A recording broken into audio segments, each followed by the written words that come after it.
Fala pessoal, beleza? Tudo bem com vocês? Vamos para mais um vídeo. No vídeo de hoje a gente vai falar um pouco sobre o absolutismo. Vai acontecer ali ao longo da Idade Moderna, então século XVII, século XVIII, e vai ser o fortalecimento do poder dos reis. Vai ser um período onde os reis, os privilégios dos reis vai aumentar muito, e ele vai acabar sendo uma espécie de uma pessoa autoritária, da qual ele vai controlar todas as coisas, não que ele governava sozinho, ele precisava de pessoas ao redor dele que ele escolhia para fazer as leis, para fiscalizar, precisava de uma pessoa para ser o chefe do exército, era tudo indicado por ele, então logo ele acabava aumentando o seu poder porque essas pessoas importantes, também dependia do rei para manter os seus cargos, então a última palavra sempre era do rei.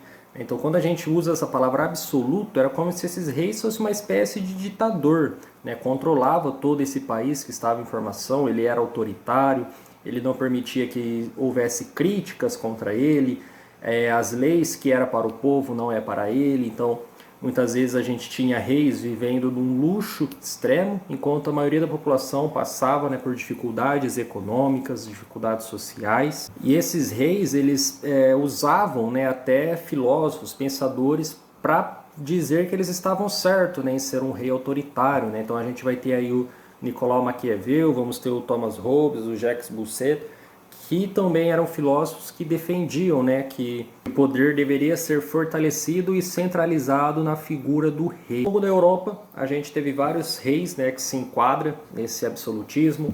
Na França vai ser o Luís XIV, que vai ser um rei muito autoritário, ele era basicamente a lei, ele que fazia a lei, que vistoriava, então ele estava acima de todas as pessoas, então dificilmente era possível atingir ele não aceitava críticas ou manifestações da população, das classes mais baixas.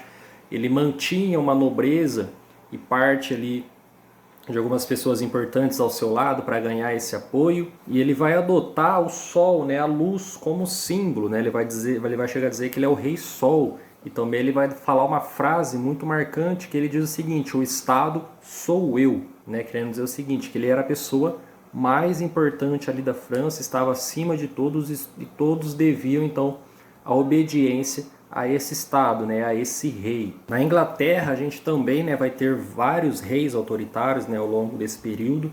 Um que a gente já viu vai ser o rei Henrique VIII, aquele que rompeu com a Igreja Católica, criou uma religião para poder se divorciar entre os outros interesses deles. Então percebam como que ele era autoritário ao ponto de não estar agradando, então a gente rompe com a igreja, porque já que eu não posso ter minhas terras, minhas riquezas, ou até mesmo me divorciar, eu crio uma nova religião para mim. Então isso é um exemplo claro do autoritarismo, do absolutismo dos reis nessa época. Como comentado com vocês, eles defendiam então esse poder deles segundo as ideias de alguns pensadores. Então eles vão dizer que eles diziam que eles eram escolhidos de Deus, porque tinham filósofos, pensadores que falavam que o poder do rei era uma origem divina.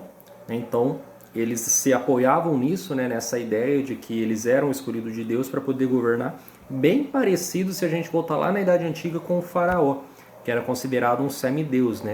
Então, em muitos desses reinos, o rei ele era tido como um ser escolhido por Deus, para poder governar. Então, eles tinham então todo esse poder, toda essa influência, toda essa autoridade sobre a população. E como que era a sociedade? Então, durante esse período da Idade Moderna, então do século XV ao século XVIII, a maioria da população morava no campo, era rural, e uma minoria eram os grandes proprietários de terra, os nobres, a nobreza.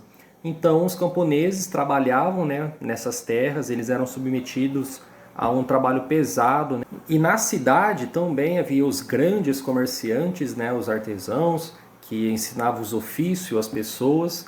Então a cidade era um centro então, de comércio com os outros reinos e também outros lugares do mundo. E vai surgir então, na Idade Média a divisão da sociedade por estamentos. E isso vai até o século XVIII, na Idade Moderna. Então a sociedade ela era dividida em três classes: primeiro, segundo e terceiro estado. O primeiro estado a gente vai estar falando sobre o clero, que eram os bispos, os padres, as autoridades da igreja, que eram responsáveis por rezar as missas, por realizar batizados, todo então da parte religiosa ficava a cargo do primeiro estado, representado pela igreja. No segundo estado vai estar o que? Os nobres, né? Que eram as pessoas que tinham uma condição melhor. Que a gente vai ter o rei, os grandes proprietários de terra, os comerciantes, né? Os donos de navio. Então quem tinha dinheiro na época fazia parte do segundo estado. E no terceiro estado a gente vai ter o restante da população, né? Que eram os pequenos comerciantes, os pequenos artesãos, agricultores e entre as outras profissões, que era uma classe mais baixa, era uma classe que já vivia numa dificuldade um pouco maior se comparado o segundo e o terceiro estado. Só que é legal se a gente analisar que vai ser o terceiro estado, né, que eram então as pessoas que tinham menos condição, que sustentavam o segundo e o primeiro, porque vai ser os agricultores, os comerciantes, que vai fazer o trabalho, né, de levar o alimento, de construir coisas, que quem vai comprar, quem vai desfrutar vai ser o segundo, né, a nobreza, e o primeiro, que vai ser o clero. Né? Então, era bem comum, né, hoje nas análises que a gente faz, dizer que o terceiro estado carregava, né, o segundo e o primeiro. O alto clero e a nobreza, né, primeiro e segundo estados, eles não pagavam impostos, eles não eram julgados em tribunais comuns, eles tinham os tribunais próprios deles, enquanto o terceiro estado pagava impostos, não tinham direitos, não tinham privilégios nenhum. Então, é mais um motivo para a gente ver essa diferença, essa desigualdade social daquela época, e mesmo assim o terceiro estado fazer todo o serviço essencial, né, o trabalho essencial de trabalhar no campo, de produzir o alimento, de construir os móveis, os objetos, de servir essas pessoas, né? Então era uma desigualdade social muito grande. Então, de uma forma geral, a gente pode então falar o absolutismo. Então eram reis autoritários, absolutos, né, nas suas tarefas, no seu reinado. Eles mantinham ali do seu lado uma nobreza que apoiava eles, né? Então eles dificilmente, né, eles eram atingidos por manifestações, por revoltas populares, eles não permitiam isso. A gente viu também então que os exemplos de absolutismo lá na Inglaterra com o rei Henrique VIII, na França com o Luís XIV, né? Então essa ideia de absolutista eles defendiam, segundo alguns pensadores, né, da qual falava que o rei sim, ele tinha o direito de ser absoluto. A gente viu também que a sociedade era dividida em três classes: primeiro, segundo e terceiro estado. O terceiro estado era a maioria da população, os mais pobres eles não tinham direito nenhum, enquanto o primeiro e o segundo estado tinha muito privilégio, não pagava impostos e era sustentado pelo terceiro.